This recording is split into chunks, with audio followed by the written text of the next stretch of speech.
자, 요한복음 10장 1절부터 6절까지 다시 한번 또 보도록 하겠습니다. 자, 어제 우리가 자신에 대한 바른 인식이 주님을 바르게 인식할 수 있는 출발점이다 이렇게 이야기하면서 우리는 양에 불과하다. 목자이신 예수 그리스도 안에서 영원한 가치, 영원한 채움, 또 영원한 완성, 영원한 생명을 영원한 가치, 영원한 의미, 영원한 생명을 우리가 지니게 된다 그렇게 이야기했습니다. 많은 사람들이 우리들이 이 진심으로 행한다라는 말과 진리대로 행한다는 말을 같은 의미로 생각합니다. 무엇이든지 우리가 진심으로 행하면 그것이 옳고 정당한 것이라고 그렇게 착각을 합니다. 일의 결과를 놓고 그것이 얼마나 진리대로 이루어졌는지에 대해서는 따지는 사람은 없죠. 단지 그 일을 진행하는 사람이 얼마나 진심으로 또 진지하게 또 열심을 다해서 최선을 다해서 했는지를 따져보고 그렇게 주어진 결과를 당연한 것으로 간주합니다. 진심으로 또 진지하게 최선을 다해서 하는 것은 중요합니다. 우리가 진리에 이르는 것도 그렇게 진심으로 또 진지함 없이는 우리가 이룰 수 없죠. 그렇다고 해서 그 진심과 진지함이 진리와 같을 수는 없다는 거예요. 저 사람은 참 무엇을 하든지 진심으로 해. 저 사람은 정말 진지하게 살아. 저 사람은 정말 힘든 상황 가운데서 열심히 살아. 이러한 평가를 받는다고 해도 그 진심과 진지함과 열심을 진리의 척도 혹은 바른 삶의 척도라고 이야기할 수는 없는 것입니다.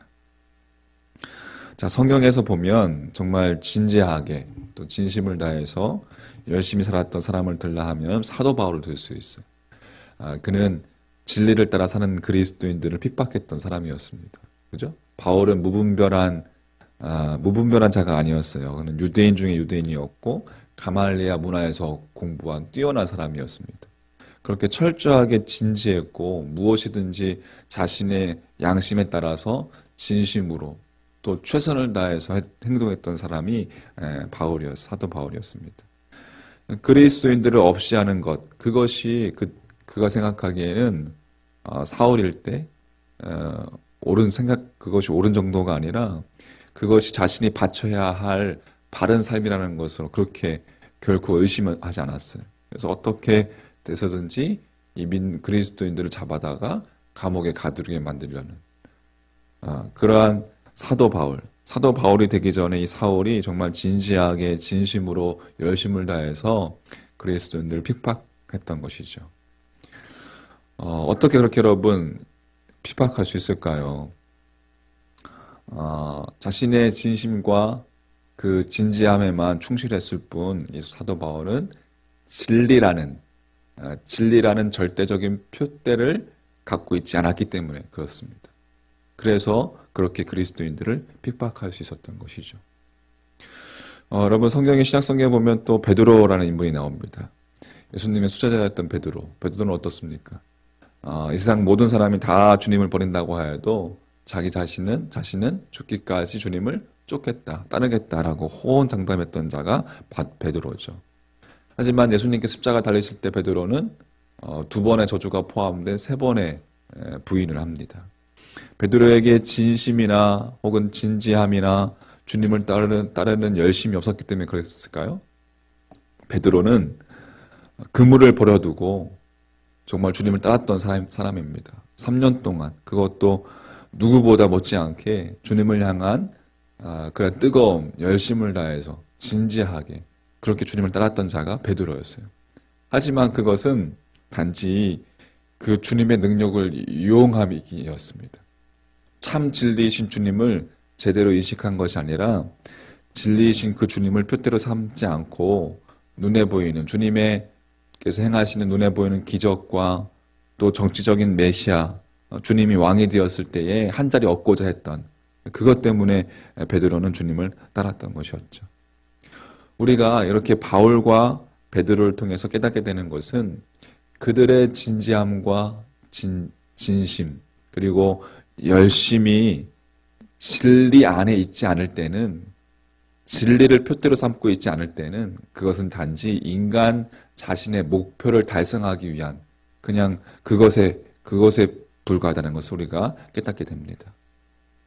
바울의 진리 없는 열심은 그리스도인들을 핍박하는 무기로 사용되게 되었고, 작동되게 되었고, 또 진리 없는 베드로의 그 따름은 단지 자신의 배부름을 채우기 위한 것에 불과했다는 것을 우리는 보게 되는 것이죠. 자, 다른 말로 이야기하자면 인간의 진심과 진지함과 열심은 인간 자신이 주체가 된다는 거예요. 그러니까 인간 자신이 주체라는 것은 뭐예요? 스스로 분별하는 절대적인 척도를 가지고 있지 않다라는 것을 의미하는 것이죠. 결국에 진리라는 절대적인 표대, 그거 없는 열심은 주님을 따르긴 따라도 주님을 바르게 따르는 것이 아니라는 것을 우리가 깨닫게 되는 것입니다. 여러분, 그렇다면 어떻게 주님을 바르게 따를 수 있을까? 진리를 절대적인 표대로 삼고 어떻게 진리대로 우리가 살 수 있을까? 그것은 주님과 우리와의 관계를, 오늘 목자와 양에 대해서 주님께서 이렇게 비유하셨는데 살펴보면서 우리가 깨달음을 얻고자 합니다. 예수님은 본문에서 이렇게 이제 이야기하죠. 2절, 3절 말씀. 문으로 들어가는 이는 양의 목자라. 문지기는 그를 위하여 문을 열고 양은 그의 음성을 듣나니 그가 자기 양의 이름을 각각 불러 인도하여 내느니라. 자, 목자 되신 예수님께서 우리의 이름을 각각 불러 인도해 주신다는 거예요. 그러니까 자신의 왜곡된 열심을 가지고 그리스도인들을 핍박했던 사울, 그 사울에게 주님은 직접 찾아오셔서 그의 이름을 불러주셨습니다. 사울아, 사울아, 어찌하여 네가 나를 핍박하느냐. 사울이 니시오니까 나는 네가 핍박하는 예수라. 주님께서 찾아오셔서 사울의 이름을 불러주셨습니다. 그 주님의 부르심을 받은 사울은 자기 중심에서 주님 중심으로 방향 전환이 이루어지게 되었죠. 더 이상 자신의 신념이 아니라, 자신이 주체가 되는 것이 아니라 진리 안에서, 예수 그리스도 안에서 진심으로 진지하게 최선을 다해서 열심을 다해서 이 주님을 따르게 되었다는 거예요. 부르심을 받기 전에는 잘못된 방향으로 달려갔지만 부르심에 응답한 이후에는 바른 길을 걷는 바른 사람이 되었던 것을 우리가 볼 수가 있습니다. 자, 베드로에게도 어떻게 했습니까? 주님께서는 베드로에게도 찾아오셔서 역시 베드로의 이름을 불러주셨습니다. 요한의 아들 시몬아, 네가 나를 사랑하느냐. 그 부르심 속에서 베드로 또한 방향을 바꾸게 되었어요. 진심으로 진리를 따르는, 진리 안에서 주님을 따르는 사도 베드로가 되었던 것을 볼 수가 있습니다. 여러분, 성경에 보면 그렇게 하나님께서는 찾아오셔서 우리의 이름을 불러주시는 그런 수많은 모습을 우리가 볼 수가 있습니다. 창세기에 보면 범죄하는 아담이 숲속에 숨어 있어서 수치와 두려움에 숨어서 떨고 있을 때에 하나님께서 찾아오셔서 불러주셨어요. 아담아, 네가 어디 있느냐? 여러분, 이집트 왕자 모세, 그 이집트 왕자의 자리를 다 잃어버리고 미디안 광야에서 그저 그렇게 살아가고 있었던, 40년 동안 살아가고 있었던 그 모세에게 찾아오신 분도 바로 하나님이셨습니다. 찾아오셔서 모세야, 내가 선 곳은 거룩한 땅이니 네가 선 그곳에서 내 신을 벗어라. 내 발에서 신을 벗어라. 모세야. 여리고의 세리장이었던 삭개오는 어떻습니까? 당시 세리장이라는 것은 백성의 피를 빨아먹는 아주 지탄받던, 백성들의 손가락질을 받던 자였습니다. 그 삭개오, 주님께서 찾아오셔서 삭개오의 이름을 불러주셨습니다. 삭개오야, 내가 오늘 내 집에 유하여야 되겠다. 여러분, 주님은 그렇게 주님의 각각의 그 부르심 속에서 이들이 모두 진심으로 진지하게 열심을 다해서 그 진리 안에서 진리를 따라 살았다는 것은 이제 두말할 것도 없이 우리가 성경을 통해서 확인할 수 있습니다. 주님은 오늘 우리의 이름 또한 각각 여러분 개별적으로 불러주시는 줄 믿습니다. 그때 찾아오셔서 아무개야, 내가 여러분 교회에 나온 것도, 내가 하나님의 예배하는 그 예배 자리에 있는 것도, 내가 하나님의 자녀가 된 것도, 나를 인도한 사람이 누구든지 간에 그 교회의 문턱을 넘게 된 계기가 무엇이든지 간에 우리가 이 자리에 있을 수 있는 것은 주님께서 우리를 불러주셨기 때문에 그렇다는 것. 할렐루야. 이 사실을 우리가 믿는다면, 주님의 그 부르심을 믿는다면 이제부터 우리는 목자 되신 그 주님의 음성을 듣고 주님을 따라서 진리대로 사는 자가 되어야 될 줄 믿습니다. 할렐루야.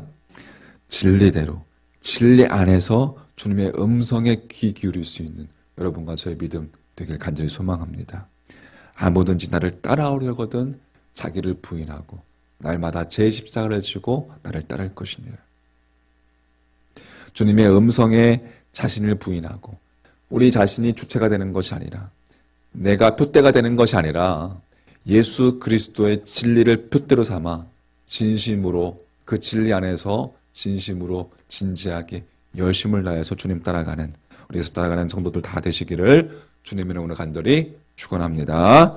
자, 10장 우리 11절부터 18절까지. 자, 우리가 요한복음 10장을 이제 살펴보고 있는데, 우리 자신이 양이라는 사실 우리가 인식을 해야 합니다. 내가 양이라는 사실을 인식할 때 주님을 바르게 인식할 수 있는 출발점이 될 수 있다고 그렇게 이야기했습니다.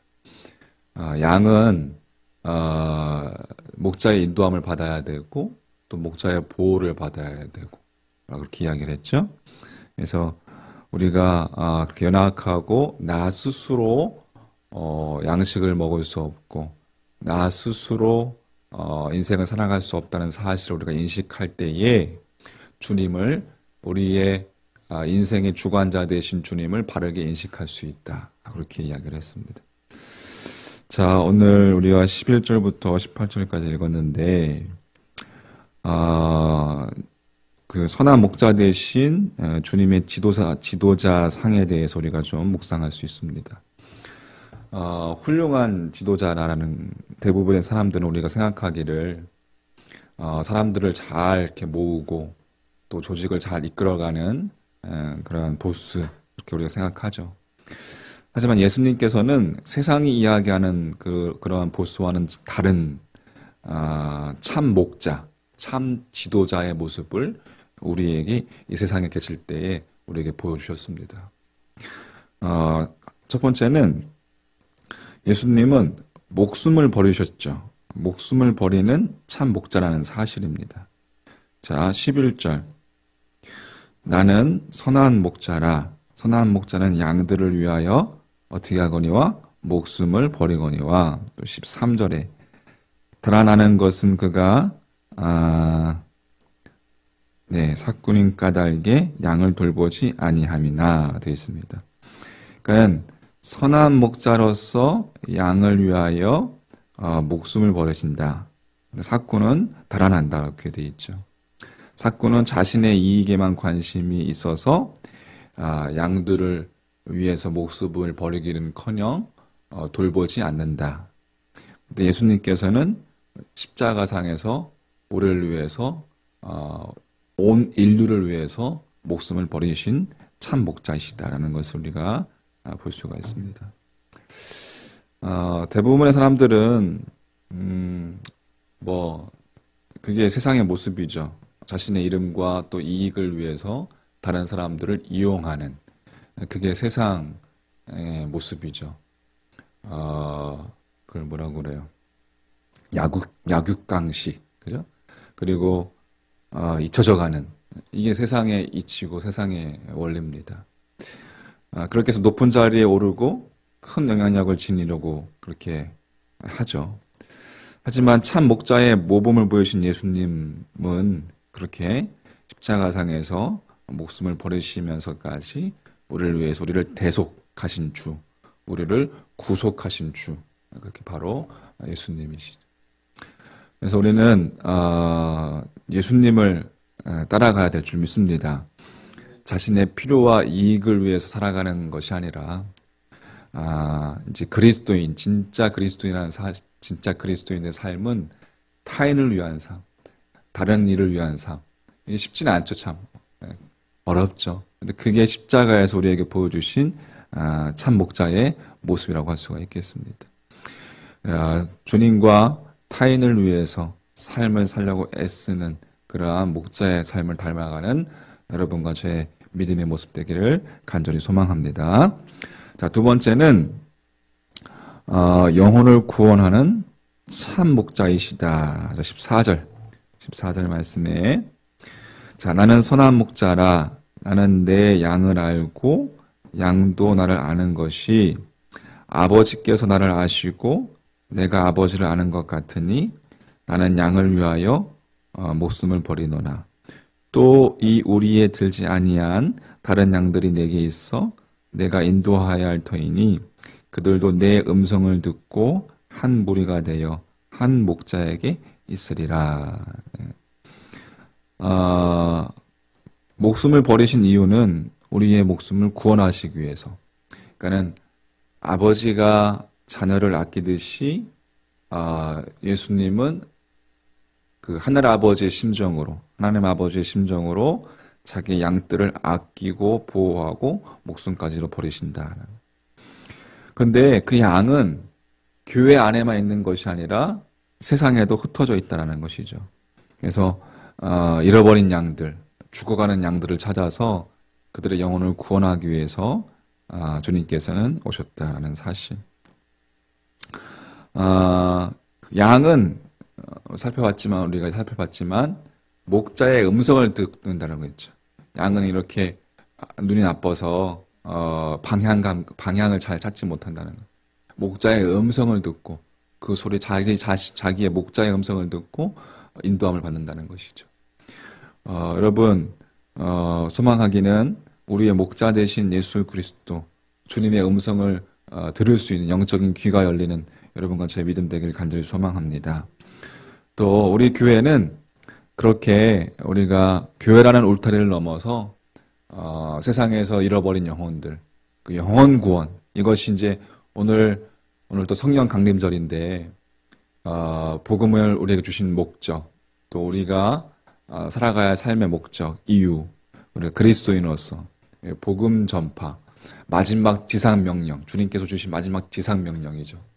너희는 가서 모든 족속으로 제자를 삼아 아버지와 아들과 성령의 이름으로 세례를 주고 내가 너에게 분부한 모든 것을 가르쳐 지키게 하라. 이게 우리에게 주신 마지막 지상 명령인데 세상에서 잃어버린 영혼들을 구원하는 그런 선교적 비전, 그것을 우리가 품어야 한다는 거예요.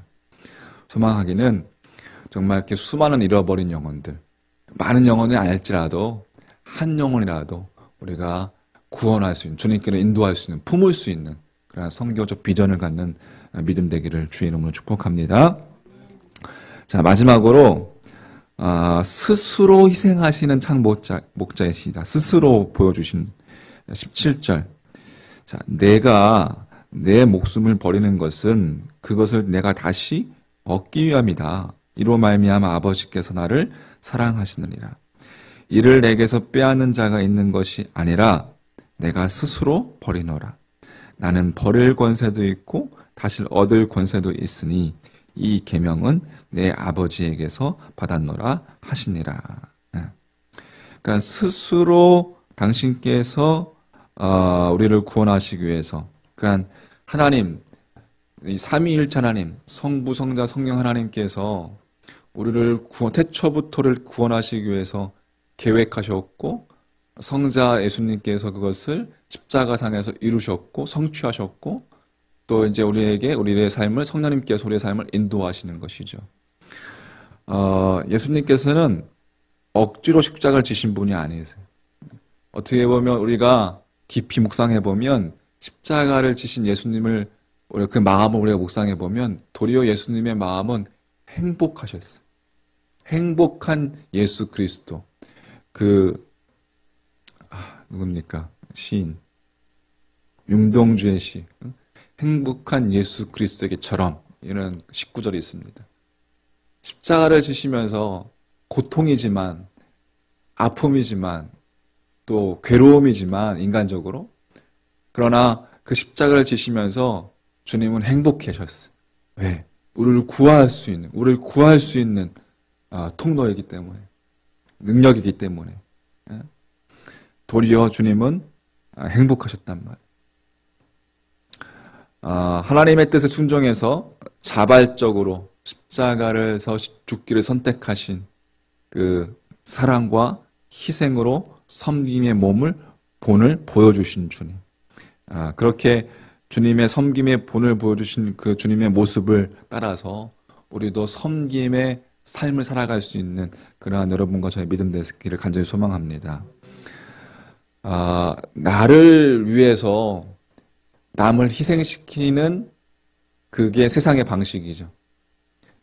우리는 반대로 남을 위해서 나를 희생시킬 수 있는 자, 그게 그리스도인의 모습이에요. 그래서 믿음이라는 것은 쉬운 게 아니에요. 나를 벌리는 것, 나를 내려놓는 것, 날마다 나를 바라보면 내 내면을 바라보고 내 내면에 있는 욕심과 욕망을 내려놓고 이 구도자의 훈련이죠. 구도자의 삶이죠. 진리를 따르는 자의 삶. 우리가 그렇게 날마다 예수님을 닮아갈 수 있는 낮은 자리에서 섬기는 자의 모습. 여러분 많습니다. 많죠. 이 세상에는 주님의 모습을 닮아가는 정말 섬김의 모습을 보여주는 수많은 사람들이 그리스도의 향기를 바라는 그 자리, 그 삶의 영역 속에서 예수님의 향기를 바라는 이들이 많이 있습니다.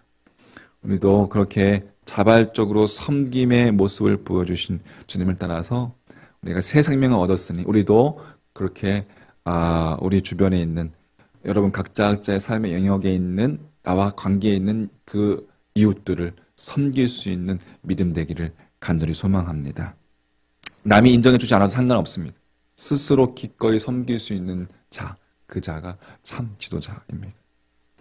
자, 정리해보면 스스로 목숨을 버려 우리를 구원하신 예수님께 우리는 우리의 삶 전체를 맡길 수 있습니다.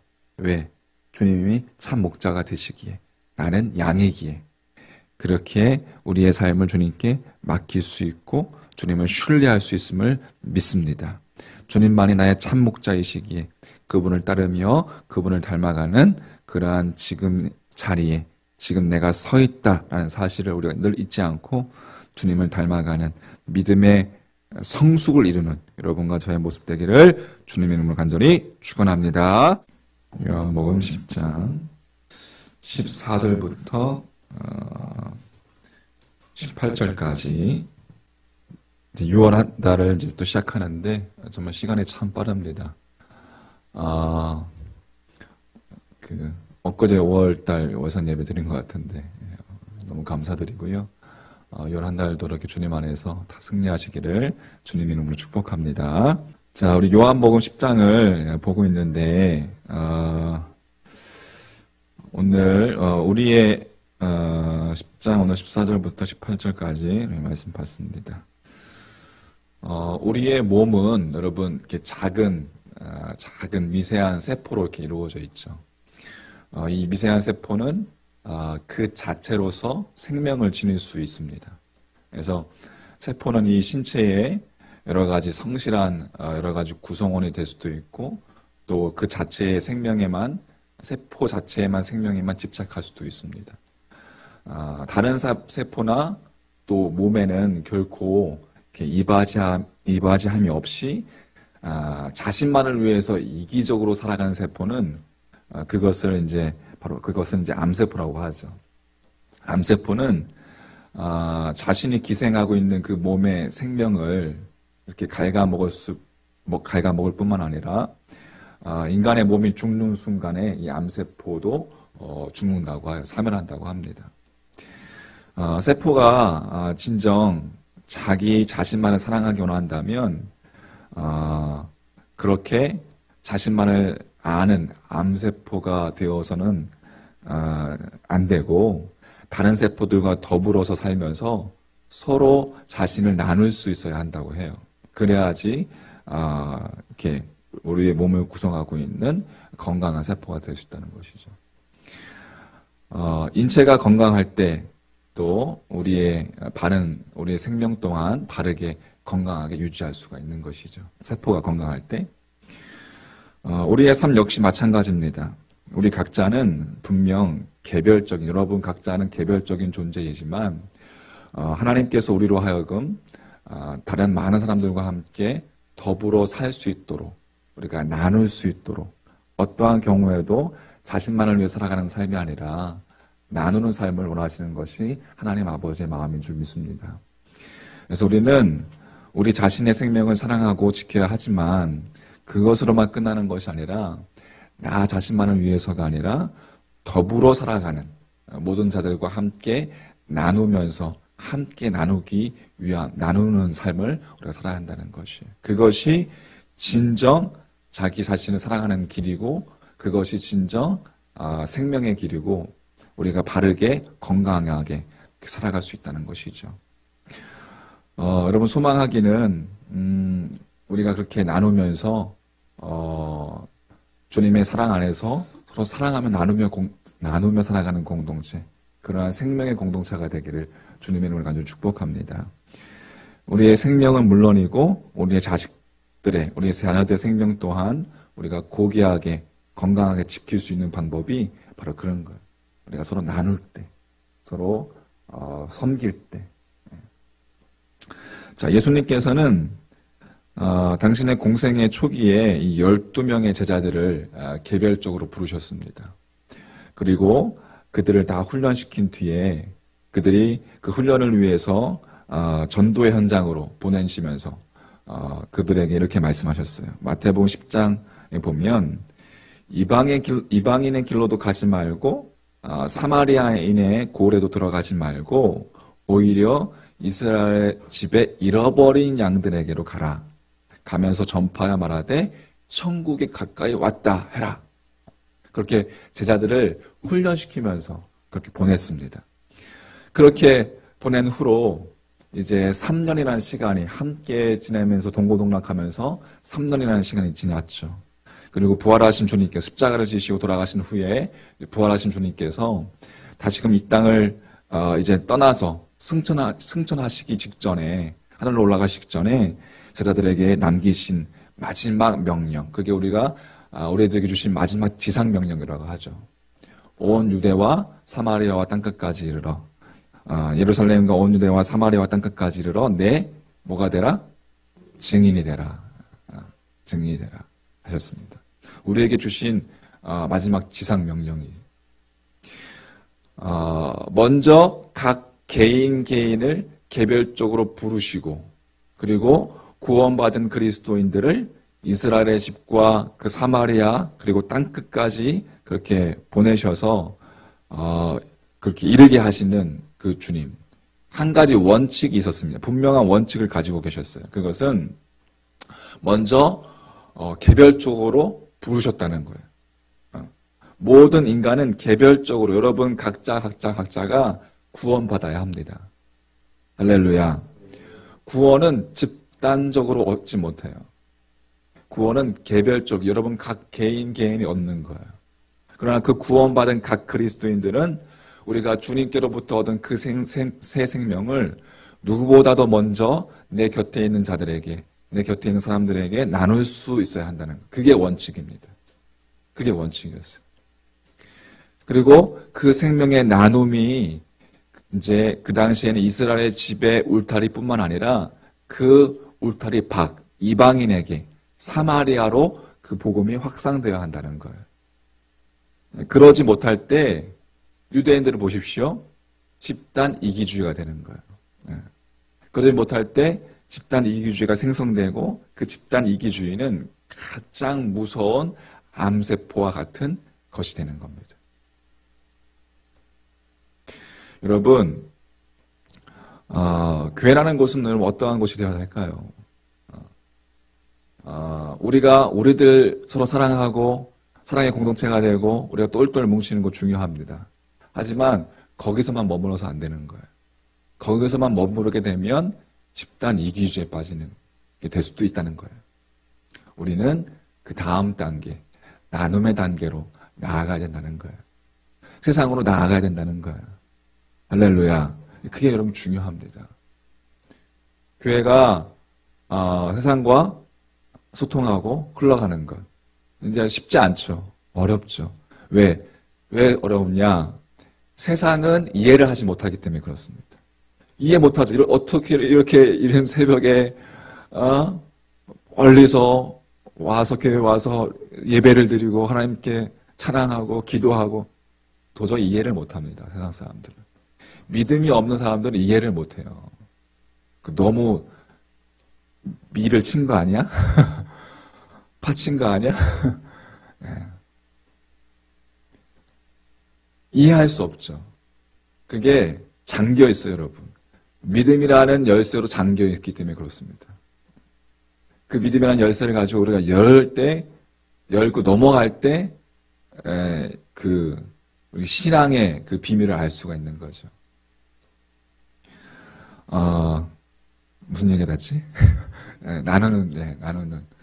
우리가, 그렇게 머물러서 안 된다는 거예요. 우리의 생명을 흘려보내는. 이것은 마찬가지. 여러분 각 개인의 삶 가운데서도 여러분이 예수님의 향기를 흘려보내는 자들이 되어야 합니다. 할렐루야. 자, 그렇다면 우리가 우리의 생명을 나누어야 할 그 대상, 구체적으로 어떠한 이들인가? 주님께서 오늘 본문을 통해서 이렇게 말씀하셔요. 16절 말씀에. 자, 또 이 우리에 들지 아니한 다른 양들이 내게 있어 내가 인도하여야 할 터이니 그들도 내 음성을 듣고 한 무리가 되어 한 목자에게 있으리라. 이렇게 이야기하고 있습니다. 자, 여기서 이야기하는 우리라는 것은 예수님을 그리스도로 고백하고 믿는, 다시 말해서 그리스도 안에서 그리스도의 음성을 듣고 따르는 양들이죠. 겸손한 양들. 우리가 지금 요한복음 계속 우리 묵상하고 있는데, 새벽에 묵상하고 있는데, 양의 특성은 잘 앞을 볼 수 없다는 것입니다. 방향 감각이 없어요. 그리고 혼자 그렇게 양식을 구할 수 없는 게 양의 특징.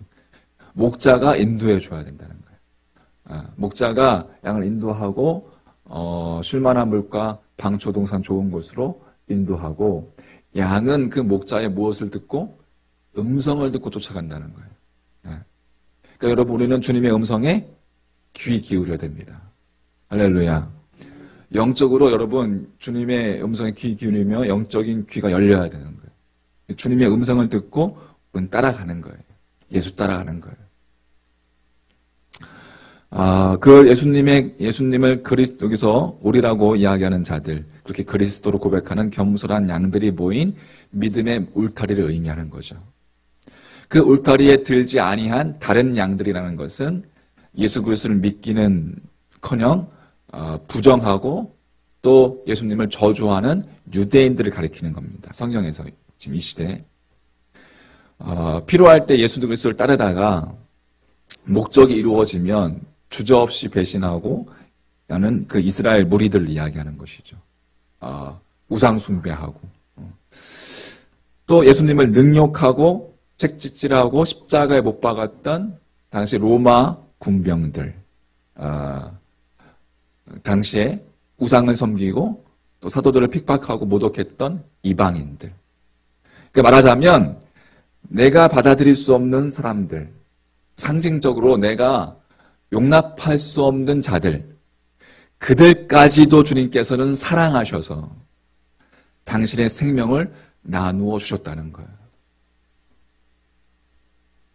여러분, 우리가 예수는 믿지만 우리가 받아들일 수 없는 사람들 있지 않습니까, 여러분? 우리가 있어요, 여러분, 다들. 아직까지 용서하지 못하고 또 우리가 때로는 미워하고 하는 이들 있습니다. 그런데 주님께서는 그들까지도 다른 양들, 그들까지도 사랑하셔서 당신의 생명을 나눠줬다는 거예요. 그러니까 여기서 이야기하는 다른 양들, 심정적으로 용납할 수 없는 자들까지도 주님께서는 사랑하셨다는 거예요. 그러니까 여러분, 우리만 하나님의 자녀가 아니라 그들도 하나님의 자녀가 될 수 있다는 것이고 그들도 하나님을 아버지라 부를 수 있다는 거예요. 마찬가지로 우리는 누구이든 간에 나를 필요로 하는 자들과 나 자신을 그들과 함께 나눌 수 있어야 된다는 거예요. 이게 오늘 주시는 여러분의 핵심 말씀입니다. 삶의 주관자이신 예수님께서 그렇게 삶을 사셨기 때문에 우리도 주님을 본받아서 나누는 삶을 살아야 한다는 거예요. 자, 17절 말씀 이렇게 말씀하십니다.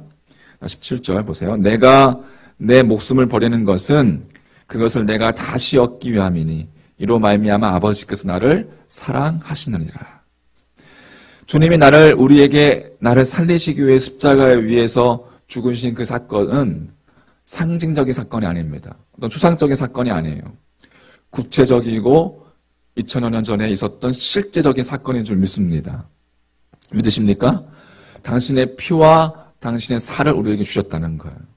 그래서 우리가 예수 그리스도를 믿는다는 것이 우리 또한 타인을 위해서 우리의 생명을 내어 죽기는 못할지라도 내 삶과 나의 피를 나눌 수 있는 자가 되어야 한다는 거예요.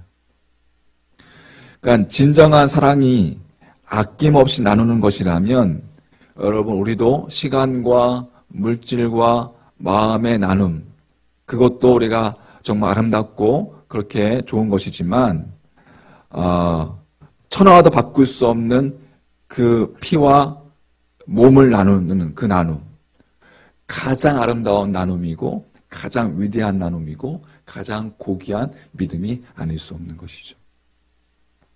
그렇게 우리에게 예수님께서는 본을 보여주셨어요. 십자가상에서. 그래서 여러분 십자가를 여러분 묵상하십시오. 매일매일 십자가를 묵상하기를 간절히 소망합니다. 묵상하면 묵상할수록 위대한 사랑, 그 크신 하나님의 사랑, 그게 바로 십자가의 사랑이죠. 다 이해할 수 없는 사랑. 자, 정리하겠습니다. 우리는 본래 주님의 우리 밖에 살았던 다른 양들이었습니다. 우리도 마찬가지예요. 다른 양들이었어요. 하지만 주님께서 우리를 사랑하셔서 당신의 살과 당신의 피를 내어주시기까지 우리를 구원해 주셨습니다. 오늘 대속해 주셨어요. 십자가상에서 구속과 화목을 이루셨습니다. 할렐루야. 한번 따라서 해볼게요. 십자가상에서 구속과 화목을 이루셨습니다. 네. 우리는 주님의 구원이 영적인 구원이라고 주장하면서 우리가 주님을 본받아서 주님의 살과 피를 나누는 것, 그 나누는 일은 우리는 때로는 회피했습니다.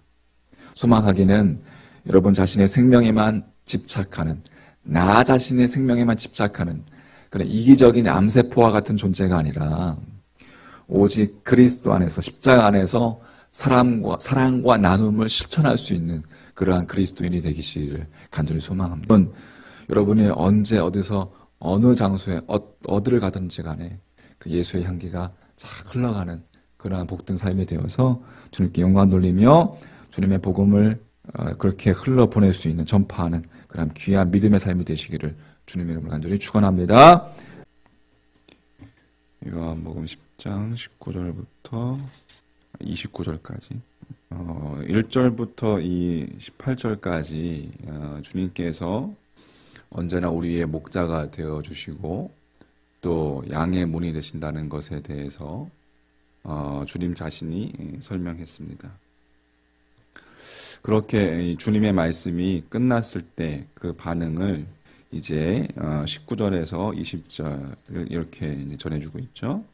19절 이 말씀으로 말미암아 유대인 중에 다시 분쟁이 일어나니 그 중에 많은 사람이 말하되 그가 귀신 들려 어떻게 했거늘 미쳤거늘 어찌하여 그 말을 듣느냐 하며 이렇게 되어 있습니다.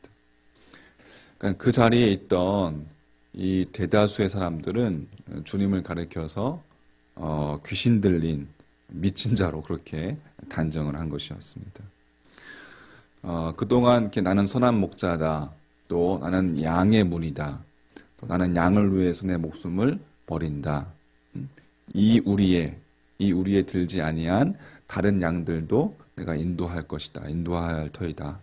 또 난 다시 목숨을 얻기 위하여 목숨을 버리노라.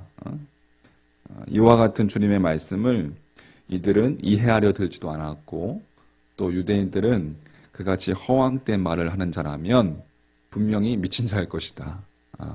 미쳤다면 귀신 들린 자임에 틀림없다. 라고 그렇게 단정을 지은 거예요. 자, 하지만 이 본문의 그 다음 절 21절 내용은 틀립니다. 자, 21절 어떤 사람은 말하되 이 말은 귀신 들린 자의 말이 아니라 귀신이 맹인의 눈을 뜨게 할 수 있느냐 하더라. 그러니까 이 가운데 이제 극소수의 사람들이 정말 극소수의 사람들이 이 기세등등한 다수 의견에 반기를 들게 되는 거죠.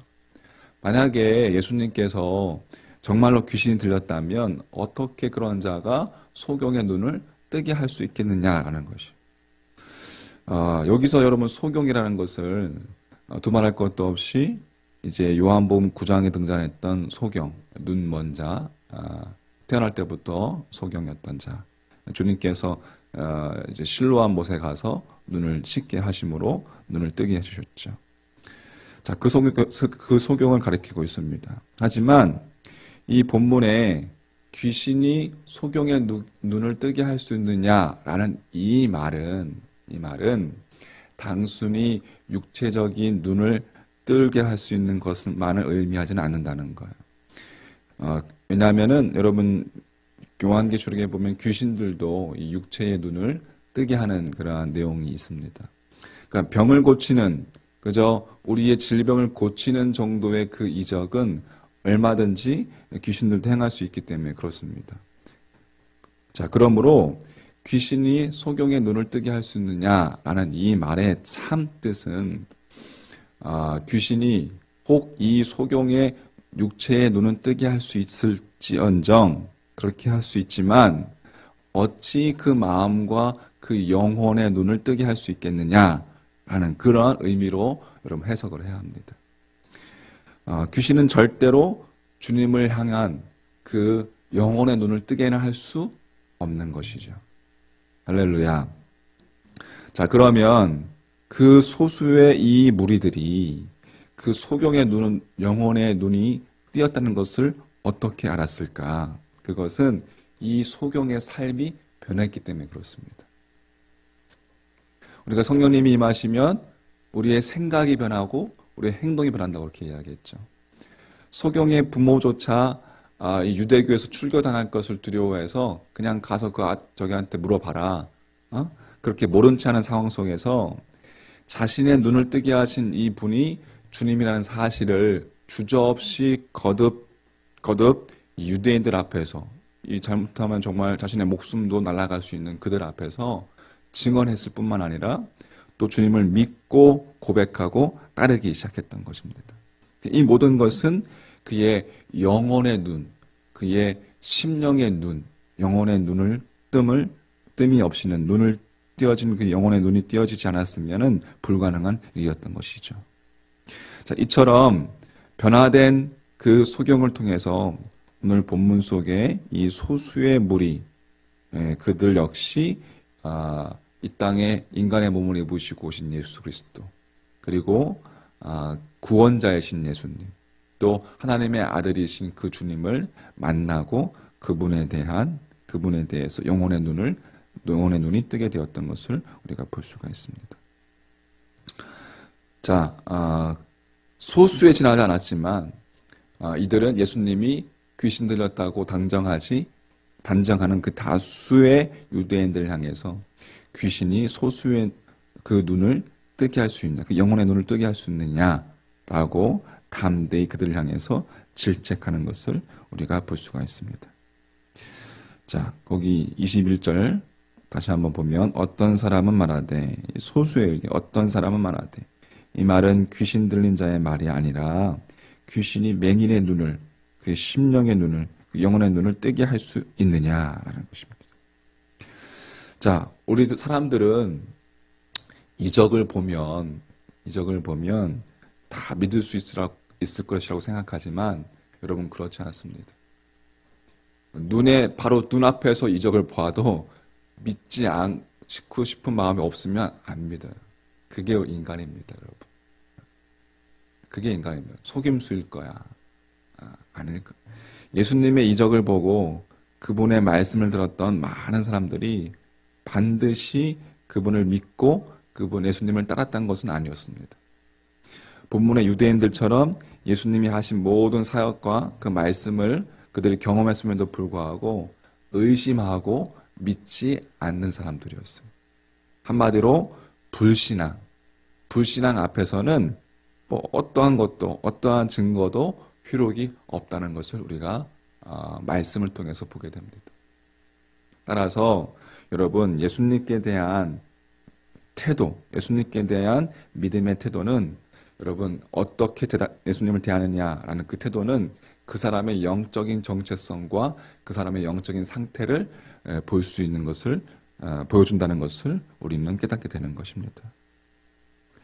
여러분 소망하기는 우리가 주님을 믿는 신앙, 주님을 향한 믿음의 자세, 믿음의 태도, 우리의 생각뿐만 아니라 우리의 삶 가운데서 그렇게 행동으로 실천함으로 우리의 영혼을 구원하신 그 주님을 여러분 증거할 수 있는 여러분과 저의 믿음의 자세가 되기를 주님의 이름으로 간절히 축복합니다. 자, 정리해보면 고로 우리들은 예수님을 목자로 믿고 따르겠다는 결단을 했을 뿐만 아니라 그 결단을 확고히 하고 실천하는 모습이 있어야 된다. 우리 앞에는 이 십자가라는 강력한 증거가 있는 거예요. 수많은 이적보다 수많은 소경이 육체적인 눈이 떼어지고 안진뱅이가 일어나고 이러한 수많은 이적보다 여러분 십자가에서 우리의 구원을 완성하신 강력한 예수 그리스도의 증거. 예수님을 믿기 위해서 다른 증거를 여러분 요구하기보다 날마다 말씀 앞에서 자신의 정체성을 확인하는 믿음 되시길 바라겠습니다. 그게 중요한 태도입니다.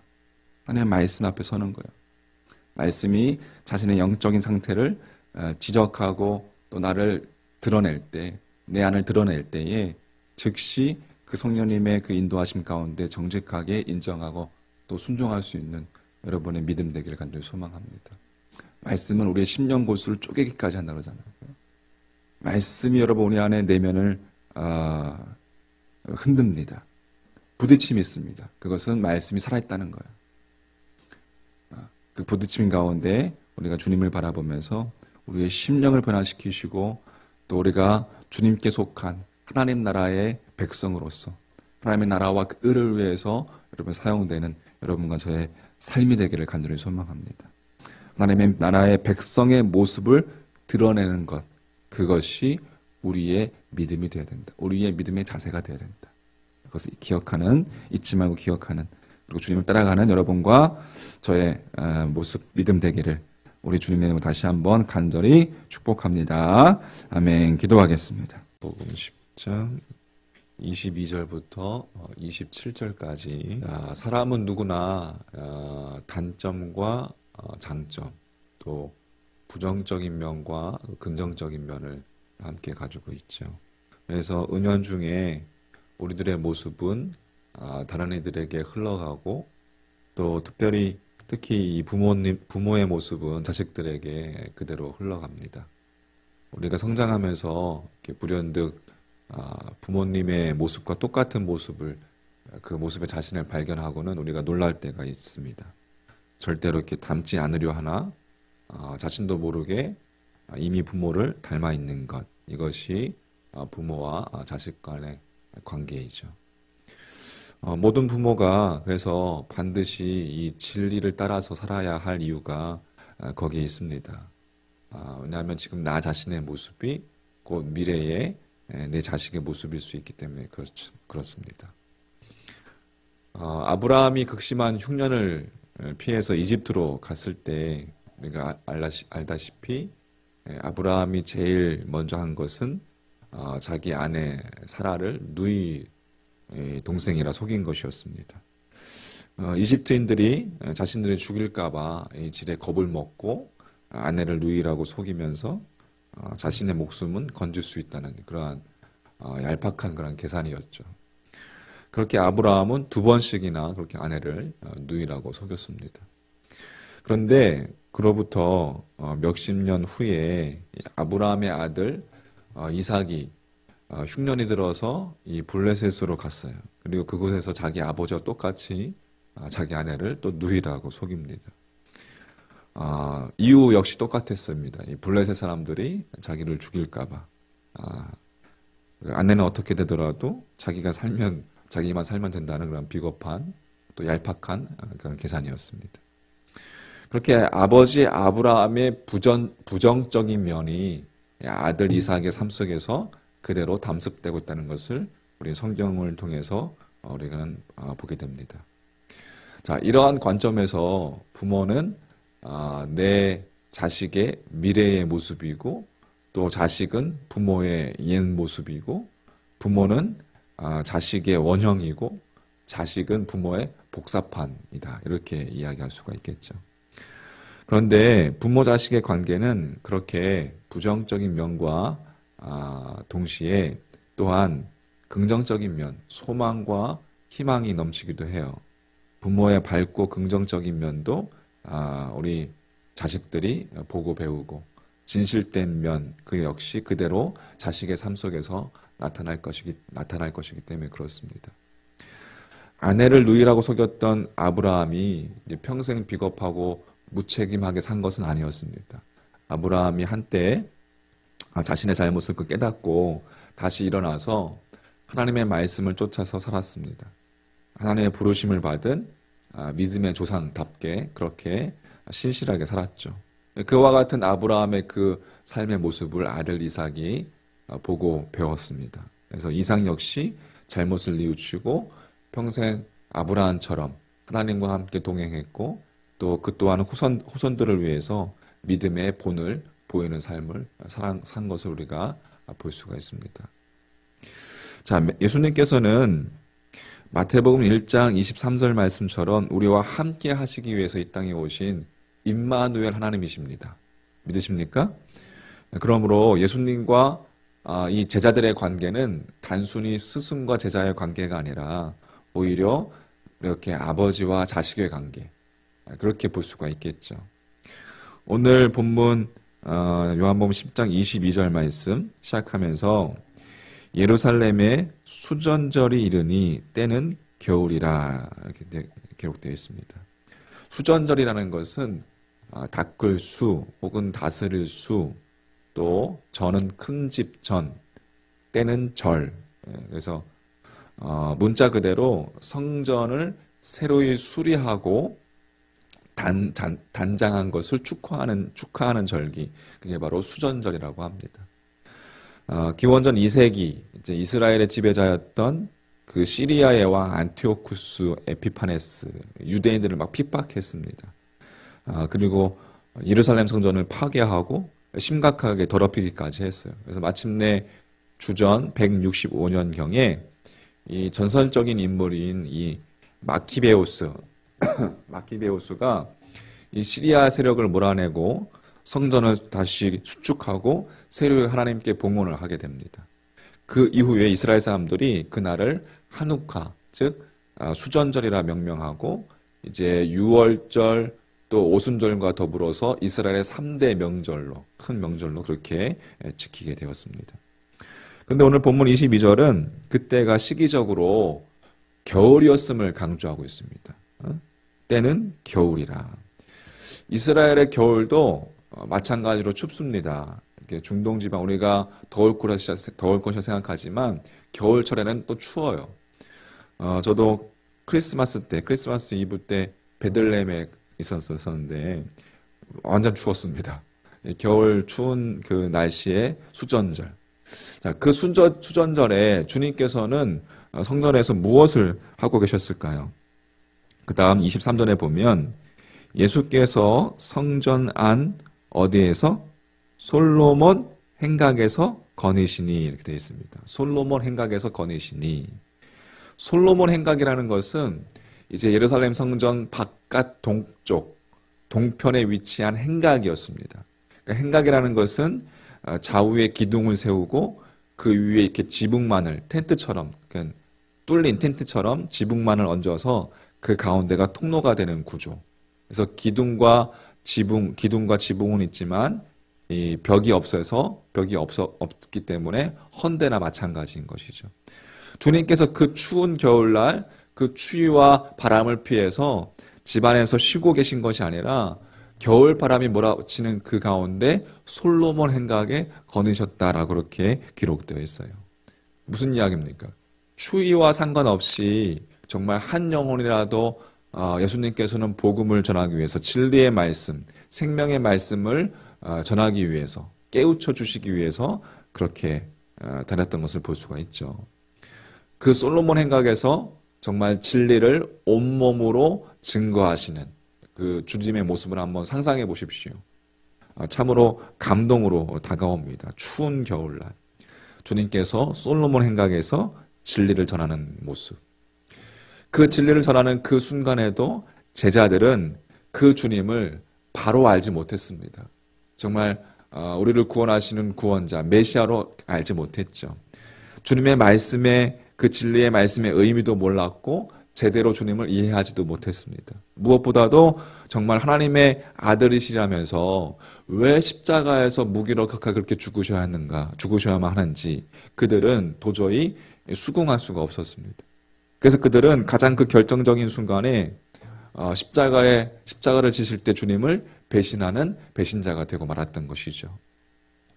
자, 하지만 그렇게 비겁했던 그 제자들이 전혀 다른 사람이 되어서 이 솔로몬 행각에서 진리의 말씀, 생명의 말씀, 복음의 말씀을 목숨을 걸고 전하였다는 것을 우리는 사도행전에 가서 우리는 사도행전에서 그렇게 밝히고 있는 것을 우리는 볼 수가 있습니다.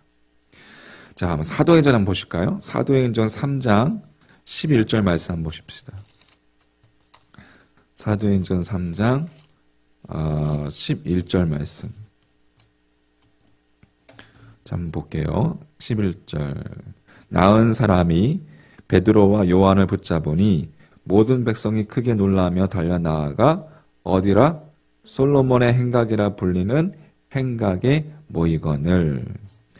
자, 베드로와 제자들이 솔로몬의 행각에 모인 거예요. 자, 5장 12절도 한번 보십시오.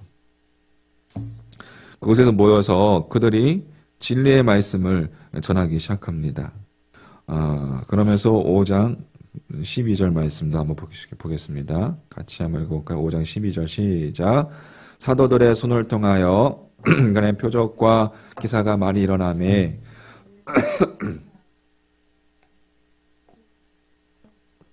예, 솔로몬 행각에 모이고 믿는 사람이 다 마음을 같이해서 솔로몬 행각에 모여서 그곳에서 말씀을 전하고 그 귀신을 내쫓고 또 여러 가지 기적이 일어나고 그렇게 전하는 것을 볼 수가 있습니다.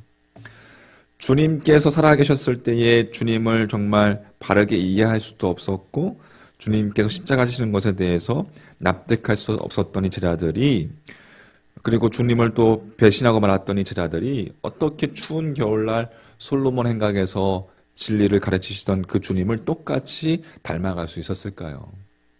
그것은 이들이 주님으로부터 3년 동안 함께 동고동락하면서 보고 배운 것이라는 그 진리밖에 없었기 때문에 그렇습니다. 제자들과 함께 하셨던 주님께서 오직 진리의 삶으로 그렇게 삶을 사셨고 그리고 주님 자체가 진리셨고 그 진리를 제자들도 모르는 사이에 그들의 삶 가운데 답습하고 있었던 것이죠. 배우고 있었다는 거예요. 닮아가고 있었다는 거예요. 할렐루야. 진리만이 그들 삶의 궁극적인 목적인 것을 깨닫게 되자 그들이 그렇게 이해할 수 없었던 그 주님을, 그들이 깨달을 수 없었던 그 말씀을, 그 진리를, 그 복음을 수긍이 되고 그 주님의 삶을 오히려 본받게 된 것을 우리가 볼 수가 있습니다.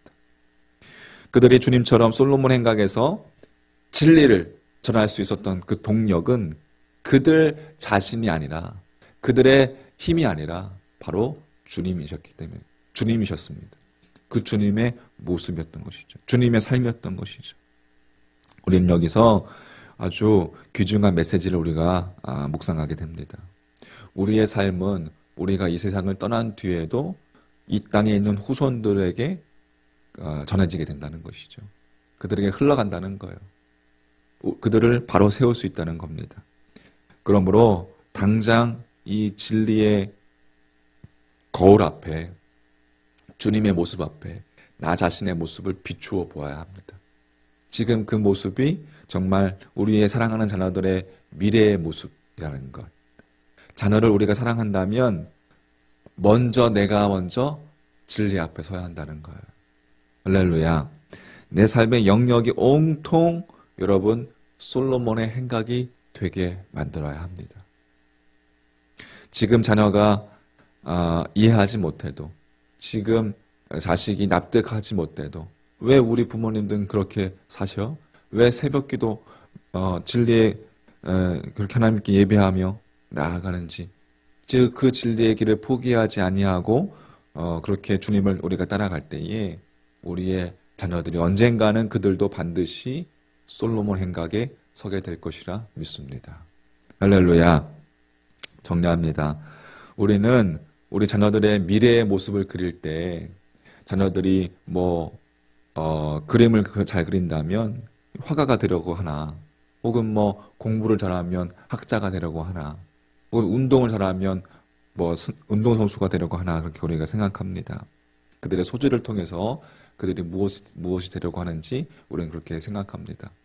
하지만 우리는 우리 자식들의 영적인 모습이 어떨지에 대해서 우리가 생각해 본 적이 있는지, 그들이 그렇게 영적인 모습이 어떠해야 되는지 우리가 알려고 하고는 있는 것인지, 우리가 오늘 진리 앞에 비추인 내 모습을 통해서, 하나님의 임재 앞에 비추인 내 모습을 통해서 미래의 내 자녀들의 영적인 모습을 우리가 볼 수 있다는 거예요. 어떻게 하나님 앞에 서시겠습니까? 어떻게 진리 앞에 서시겠습니까? 할렐루야. 오늘 진리를 따라서 우리의 삶을 솔로몬의 행각으로 일구어가는 그런 여러분과 저의 믿음의 삶이 되기를 주의 이름으로 간절히 축원합니다. 기도하겠습니다. 19절부터 30절까지 우리는 양이다라는 자기 인식이 필요하다고 이야기했습니다. 내가 양인 것을 인식할 때 우리가 주님을 바르게 인식할 수 있다라고 이렇게 이야기했죠. 그리고 또 주님은 선한 목자라고 이렇게 이야기했습니다. 그래서 양은 목자의 음성을 듣는다고 이렇게 이야기했죠. 양은 자기 스스로 방향 감각이 없기 때문에, 또 앞이 잘 보이지 않기 때문에 길을 자기 스스로 나아갈 수 없다고 이렇게 했습니다. 목자가 그 길을 인도해주고 대신에 목자의 음성을 양은 알기 때문에 그 목자의 음성을 따라서 따라간다라고 이렇게 이야기했죠. 그래서 우리가 예수님의 음성을 늘 주님의 음성에 귀 기울이고 영적인 귀가 열려서 주님을 따라가는 그런 주님의 제자가 되어야 된다라고 이야기를 했습니다. 그리고 어제는 우리가 솔로몬 행각에 대한 메시지에 대해서 살펴봤죠. 부모 자식 간에 서로 닮아가는 것처럼 우리도 이 제자들도 주님을 닮아갔어요. 은연중에 주님과 동고동락하면서 3년 동안 동고동락하면서 주님을 닮아갔죠.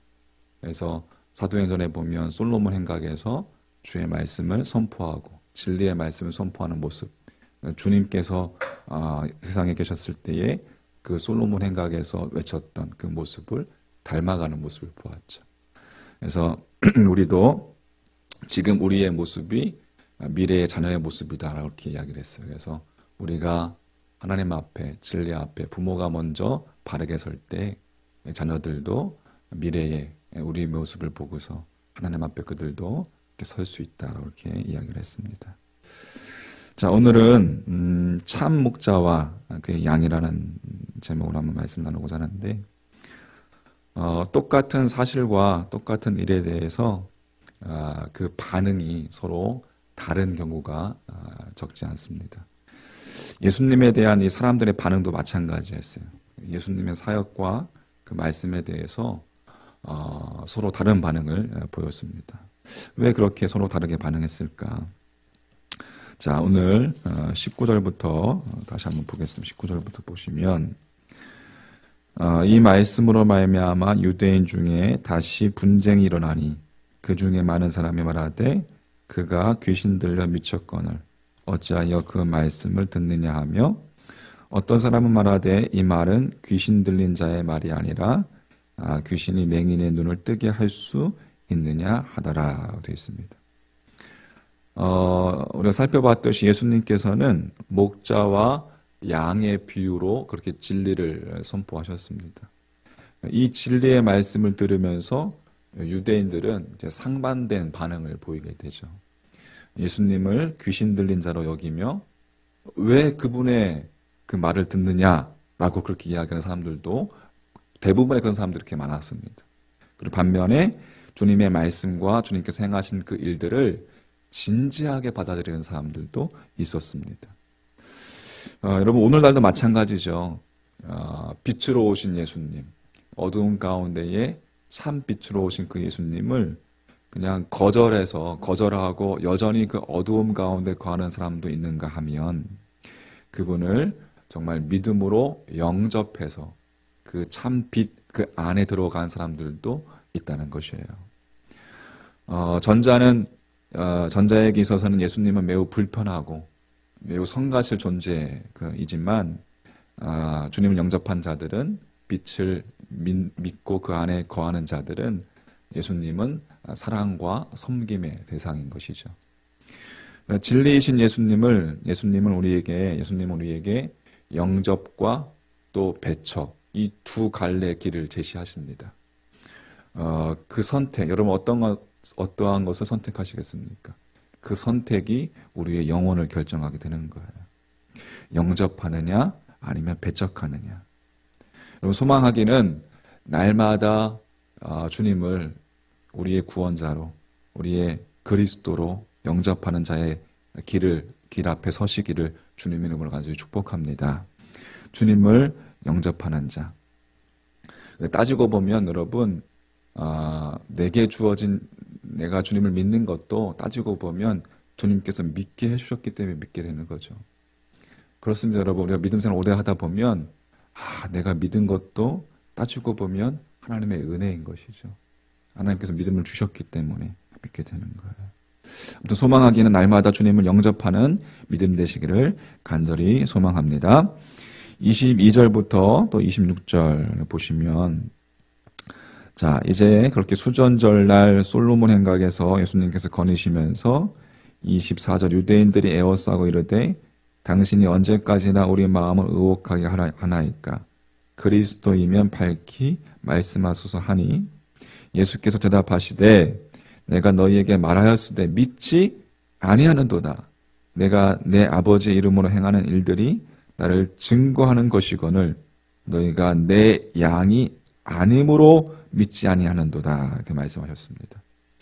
그러니까 예수님께서 행하신 그 기적을 보고 또 말씀을 들었지만 이 유대인들은 여전히 예수님께 분명한 당신의 선언, 당신의 정체성을 말씀해 주십시오라고 요구했어요. 이들의 요구가 겉보기에는 유대인들이 믿음을 갖고 있는 것 같이 보였어요. 믿음을 갖기 위해서 그렇게 하는 것 같이 보였어요. 하지만 실제로는 자신들의 그 불신앙을 고수하기 위한 것이었습니다. 여러분, 오늘날도 많은 사람들이 예수님에 대해서 더 많은 증거와 더 많은 증명을 요구합니다. 더러는 예수님을 위대한 선생으로 여기면서 이 지식적인 부분에 동의하지만 그분을 예수님을 구주로 믿고 구세주로 믿고 따르지는 않는다는 거예요. 그 모든 행동은 불신앙에 해당되는 것이죠. 그 불신앙의 장벽이 허물어질 때 그때 하나님의 나라를 볼 수 있는 것입니다. 예수님을 영접하느냐 아니면 거절하느냐의 반응은 결국 나 자신의 소속을 분명히 하는 거예요. 내가 주님을 영접할 때에 내 앞에 하나님 나라가 열리게 되는 것이고, 주님을 거절하게 되면 계속 어두운 가운데 거하게 되는 것이죠. 목자의 음성을 따르지 않는 양은 그 목자의 양이 아닌 것이에요. 소망하기는 목자의 음성을 참 그리스도, 예수 그리스도의 그 목자의 음성을 여러분 분별할 수 있는 여러분과 저의 믿음의 모습 되기를 간절히 소망합니다. 그래서 그것을 분별할 때 하나님 나라가 우리 앞에 열리게 되는 것이다. 자, 마지막으로 27절부터 30절까지.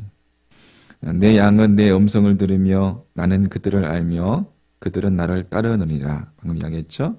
내가 그들에게 영생을 주노니 영원히 멸망하지 아니할 것이요 또 그들을 내 손에서 빼앗을 자가 없느니라. 그들을 주신 내 아버지는 만물보다 크심에 아무도 아버지 손에서 빼앗을 수 없느니라 했습니다. 29절까지. 예수님께 속하지 않는 자는 주님을 배척하는 반면에 예수님께 속한 자는 그분을 영접한다라는 것. 그래서 참 목자이신 그 예수님께서 자신의 양인 우리들을 여러분 각자 개인 불러내시고 부르시고 우리는 주님이 참 목자이심을 알기 때문에 그 목자의 음성을 듣고 따라서 살아간다는 것. 여러분 이처럼 예수님을 믿고 영접하며 따르는 우리가 세상이 줄 수 없는 여러분 가장 큰 복을 누린 자라는 것을 믿으시기를 간절히 소망합니다. 여러분 그렇습니다.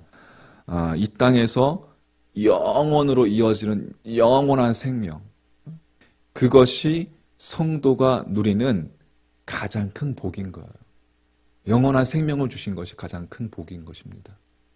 여러분 그 외의 것들은 부차적인 것이에요. 여러분 눈에 보이는 것은 부차적인 것이고 우리의 참 복은 영원한 생명이 우리 가운데 주어졌다는 것 사실입니다. 이 복을 세상의 그 누구도 그 어떠한 것도 취소하거나 그 누구도 빼앗아 갈 수 없습니다. 예수님을 영접하고 주님을 따라가고 따라 살아가는 여러분 우리는 이미 하나님의 자녀이자 또 예수 그리스도 안에서 형제자매로서 하늘에 속한 자이기 때문에 그렇습니다. 자, 정리하겠습니다. 예수님 앞에서 우리는 분명히 선택해야 합니다. 주님을 영접하느냐 아니면 주님을 거절하느냐. 그 선택 앞에 오늘도 주님을 믿음으로 영접하며 참 목자로 영접하며 우리의 구원자로 영접하며 주님께 내 삶의 주권을 맡겨드리는 여러분과 저의 믿음 되기를 간절히 소망합니다. 두 번째, 우리에게 주신 참 복, 영원한 생명, 하나님 나라, 그 나라를 오늘도 맛보면서 오늘 하루 내게 주어진 하루의 시간들을 하루의 삶을 하나님께 건져 올리는 그러한 복된 삶이 되시기를 주님의 이름으로 간절히 축복합니다. 자, 요한복음 10장 우리 28절부터 39절까지 우리가 일제로부터 해방한 날 1945년 8월 15일 해방의 날은 참 감격적인 날이었죠. 모두가 남녀노소 할 거 없이 모두가 다 거리로 나와서 태극기를 흔들면서 대한민국 만세를 불렀을 거예요. 하지만 그 해방의 날이 그 일본에게는 패망의 날이었고 일본에게는 수치스러운 날이었습니다. 그래서 우리 민족이 만세를 부르는 그 시간 동안에 일본인들은 왕궁을 향해서 통곡했을 뿐만 아니라 심지어 수많은 사람들이 스스로 목숨을 끊기도 했습니다. 무슨 이야기인가? 어떠한 상황, 어떠한 입장에 서 있느냐에 따라서 어디에 소속되어 있느냐에 따라서 그 인간의 판단과 해석은 엄청난 차이를 가져온다는 것이죠. 그래서 우리가 어디에 소속되어 있느냐라는 것이 대단히 여러분 중요하다는 거예요. 속해 있어야 할 때 바르게 속해 있고 그리고 모든 것을 우리가 바르게 그렇게 속해 있는 자만 모든 것을 바르게 이해할 수 있고 판단할 수 있고 바르게 해석할 수 있고 또 그것을 통해서 바른 결과를 얻을 수 있기 때문에 그렇습니다. 그리스도인이라는 것은 우리가 어디에 속해 있는 자인가? 그것은 두말할 것도 없이 하나님께 속한 자를 의미한다고 이야기할 수가 있죠. 그리스도인이란 하나님의 입장에서 또 하나님의 관점으로 세상을 바라보고 하나님의 시각으로 이렇게 나를 보고 세상을 보는 자들, 그게 그리스도인들이죠. 그래서 하나님께서 주신 이 진리의 안경을 통해서 여러분 세상을 그렇게 이해하고 세상을 판단하는 자들이 바로 그리스도인들인 것입니다. 자, 그러므로 우리 그리스도인들이 하나님께 속하지 아니한 자와 다른 생각, 또 다른 판단을 할 수밖에 없다는 것은 너무나도 당연한 일이라고 할 수가 있겠죠. 일반적으로 여러분 인간이란 존재에 대해서 우리가 일반적인 생각들을 어떤 생각을 가지고 있을까? 인간들에 대한 사람들의 일반적인 판단은 매우 부정적이라고 그렇게 생각합니다. 세상에서 우리가 살아가려면 인간이면 적당하게 세상과 타협도 하고 또 적당하게 거짓말도 하고 적당하게 불의에 눈 감아주기도 하고 그렇게 살아가는 존재가 인간. 이것이 사람들의 인간에 대한 일반적인 판단이라고 생각합니다. 하지만 그 똑같은 그 사람에 대해서 하나님의 판단은 전혀 다르게 이야기하고 있어요. 디모데전서 6장 11절 12절에서는 이렇게 증거하고 있습니다. 오직 너 하나님의 사람아, 이것들을 피하고 의와 경건과 믿음과 사랑과 인내와 온유를 따르며 믿음의 선한 싸움을 싸우라. 영생을 취하라. 이를 위하여 네가 부르심을 받았고 많은 증인 앞에서 선한 증언을 하였도다. 이렇게 기록되어 있습니다. 오직 너 하나님의 사람아 라고 그랬어요. 이것들을 피하고 인간의 욕심, 인간의 욕망, 인간의 불의와 악을 피하라 라는 이야기죠. 하나님께서 인간을 볼 때에 모든 불의와 그 욕망의 그 사슬을 끊어버리고 하나님께서 우리를 보실 때는 영원한 사랑의 관점에서 당신의 그 영원한 진리의 관점에서 영원한 생명을 쫓아서 살아갈 수 있는 존재로 그렇게 우리를 판단하고 계신다는 것이죠. 그래서 사람을 가리켜서 너 하나님의 사람아라고 이야기하는 거예요. 할렐루야. 하나님께 속한 사람, 하나님의 입장에 서 있는 사람이라는 뜻이에요. 모든 인간은 죄인이긴 하지만 우리가 죄를 범한 죄인이긴 하지만 그러나 그 죄의 사슬에서 벗어나서 우리가 영원한 진리의 길, 영원한 생명의 길을 쫓을 수 있다고 우리가 믿는다면 그것은 사람을 하나님의 사람, 하나님께 속한 사람으로 보는 겁니다. 자, 그렇다면 여러분 인간이라면 적당하게 죄와 타협하면서 살아감이 마땅하다고 생각하는 이러한 세상 속에서 일방적인 그 생각 속에서 어떻게 우리가 하나님의 사람으로 하나님께 속한 사람다운 삶을 살 수 있을까? 창세기 2장 7절에 보면 여러분 참 창세기가 재밌습니다. 시간 되실 때 늘 하는 이야기지만 창세기를 한번 읽어보십시오. 여호와 하나님이 땅의 흙으로 사람을 지으시고 그 다음에 뭘 불어넣으셨어요? 생기를 불어넣으셨죠. 그래서 사람이 생명이 되니라 이렇게 기록되어 있습니다. 하나님께서 흙으로만 사람을 빚으셨다면 사람은 결코 하나님의 사람으로 살 수 없을 거예요. 왜? 짐승 역시 흙으로 만들었어요. 그러나 하나님께서 흙으로 사람을 빚으신 뒤에 사람에게 생기를 불어넣으셨단 말이에요. 사람의 코에 생기를 불어넣어 주심으로 인간을 생명이 되게 해주셨습니다. 무슨 말인가? 인간 속에 영적인 짐승과는 다른 영성을 지닌 영적 존재가 되었다는 거예요. 할렐루야. 그래서 인간은 하나님을 볼 수 있고 하나님을 배울 수 있고 하나님을 알 수 있고 하나님을 닮아갈 수 있을 뿐만 아니라 또 다른 이들에게 하나님을 보여줄 수 있는 하나님의 사람, 하나님께 속한 사람이 될 수 있었던 것이죠. 하지만 하나님께서 주신 그 영성을 가졌다는 것만으로는 우리가 하나님의 사람이 될 수는 없습니다. 왜? 인간의 죄가 하나님과 우리 사이를 가로막는 담이 되었기 때문에. 그래서 그 담을 뛰어넘는 사다리가 필요한데 그 사다리가 바로 예수 그리스도인 것이죠. 예수 그리스도께서 하나님과 우리 사이에 걸어막힌 그 담을 그 벽을 허물어 주셨기 때문에, 죄의 벽을 허물어 주셨기 때문에 우리는 그 주님의 도움을 힘입어서 하나님께 나아갈 수 있고 하나님의 사람, 하나님의 속한 사람답게 살아갈 수 있는 것입니다. 자, 오늘 29절 말씀.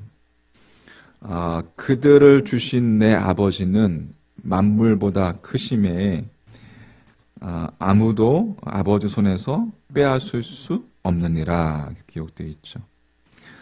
하나님 아버지께서 천지를 창조하신 창조주이시기 때문에 그 아버지의 손 안에 있는 자를 빼앗을 자가 아무도 없다라는 것, 당연한 말입니다.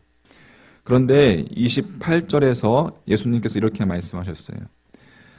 내가 그들에게 영생을 주노니 영원히 멸망하지 아니할 것이요 또 그들을 내 손에서 빼앗을 자가 없느니라. 그러니까 영생을 준다. 예수님께서 영생을 주노니 영원히 멸망하지 아니할 것이다. 도대체 예수님께서 누구시기에 당신이 친히 영생을 줄 수 있고 당신의 손에 있는 자를 아무도 빼앗을 수 없다라고 하나님처럼 그렇게 이야기하고 있는 것일까? 도대체 예수님 누구시길래 그 대답이 30절에서 찾을 수 있습니다. 30절에서 나와 아버지는 뭐이니라? 하나이니라 라고 되어 있어요. 하나이니라. 그러니까 하나님과 예수 그리스도께서는 동일한 분이심을 밝히고 있는 거예요. 하나라는 것을 밝히고 있는 거예요. 그러니까 주님의 이 말씀이 끝나기가 무섭게 이제 유대인들이 돈을 들어서 주님을 돌로 쳐 죽이려고 합니다. 그들이 보기에는 이 나사렛 동네에서 자란 이 목수의 아들에 지나지 않는 이 비천한 인간 예수가 자칭 하나님과 하나라고 하니까 이 신성모독으로 여겨졌기 때문에 그렇습니다. 그래서 주님께서 그렇게 해서 유대인들이 돈을 들어서 치려고 했던 것이죠. 주님께서 다음같이 또 말씀하십니다. 34절부터 보시면 다시 한번 34절 예수께서 이르시되 너희 율법에 기록된 바 내가 너희를 신이라 하였노라 하지 아니하였느냐. 성경은 패하지 못하나니 하나님의 말씀을 받은 사람들을 신이라 하셨거든. 하물며 아버지께서 거룩하게 하사 세상에 보내신 자가 나는 하나님의 아들이라 하는 것으로 너희가 어찌 신성모독이라 하느냐. 무슨 이야기? 예수님께서 유대인들을 향해서 반문하시는 거예요. 하나님께서 인간들을 신이라고까지 하셨거늘 어찌 하나님의 아들인 내가 하나님과 하나일 수 없겠느냐라고 반문하시는 거예요. 그러니까 하나님께서 인간을 친히 신이라고 부르신 것은 뭐예요? 그것은 하나님처럼 인간이 섬김의 대상이라는 그 뜻이 아니라 하나님께 속한 자, 하나님의 사람으로 하나님의 형상을 닮아가는 존재라는 거예요. 인간이.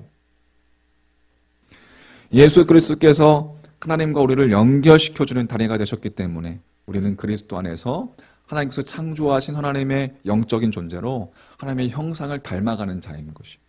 그것을 신이라 그렇게 말씀하신 거죠. 변화하고 하나님처럼 성숙해 갈 수, 하나님까지 성숙해 갈 수 있다는 것이. 깊어갈 수 있다. 영적으로. 많은 그리스도인들이 교회 다니지만 우리가 이 말씀대로 세상에서 살 수 없다라고 합니다. 왜? 많은 사람들이 교회 다니지만 교회와 세상과의 삶이 별개죠.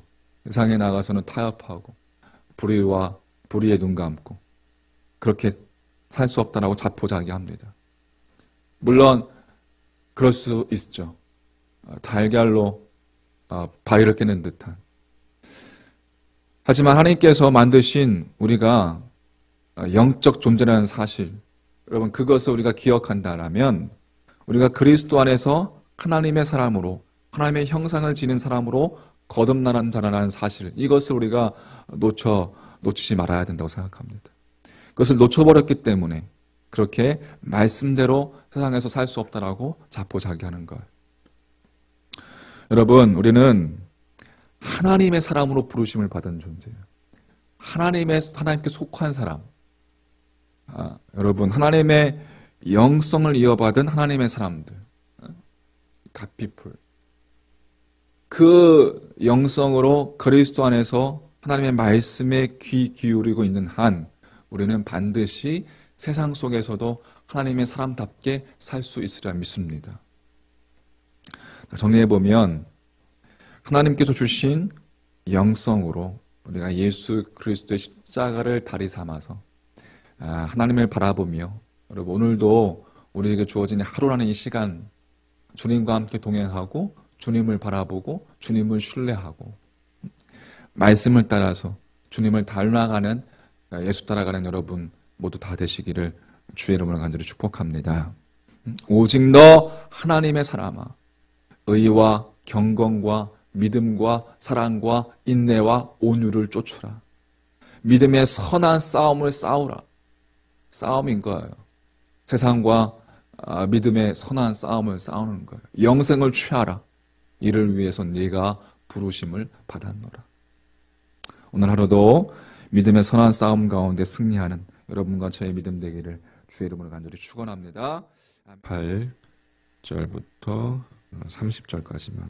자, 무신론자들은 인간이 미생물로부터 저절로 진화했다고 이렇게 믿습니다. 자신을 원숭이, 아메바의 후손이라고 그렇게 여기는 것이죠. 그들을 이렇게 보면서 하나님께서 나를 창조하셨다는 이 믿음이 내 안에 있다는 것이 이거 얼마나 큰 은총인가라는 것을 절감하게 됩니다. 우리가 따지고 보면 내가 믿게 된 것도 따지고 보면 하나님께서 믿게 해주신 거 어떻게 보면 하나님으로부터의 그 믿음의 은총을 내가 얻지 못했다면 우리 역시 진리를 알지 못한 채 원숭이의 후손, 아메바의 후손 그렇게 믿으며 의미 없이 인생을 보낼 것입니다. 이런 의미에서 하나님을 우리가 하나님으로 믿고 또 예수 그리스도를 예수님을 나의 구세주로 믿고 그 믿을 수 있는 그 은총을 주신 하나님께 감사를 드립니다. 할렐루야. 자, 오늘 본문 28절, 29절, 30절 다시 한번 보면 내가 그들에게 영생을 주노니 영원히 멸망하지 아니할 것이요 또 그들을 내 어디서 손에서 빼앗을 자가 없느니라. 그들을 주신 내 아버지는 만물보다 크심에 아무도 아버지의 어디서 손에서 빼앗을 수 없느니라. 나와 아버지는 하나이니라 이렇게 했습니다. 자, 성부 하나님과 한 분이신 예수 그리스도께서 우리에게 영원한 생명을 주시고 또 당신의 그 손 안에 주님의 손 안에 붙잡힌 우리를 이 세상은 누구도 빼앗을 수 없는 다는 것은 참 감격스러운 일이죠. 하지만 불행하게도 이 약속의 말씀을 전혀 믿지 않는 사람들이 있었습니다. 바로 오늘 본문 읽었던 말씀 가운데 그 현장에 있었던 유대인들이었어요. 그들은 주님의 말씀을 믿지 않는 것뿐만 아니라 주님을 향해서 모독까지 했습니다.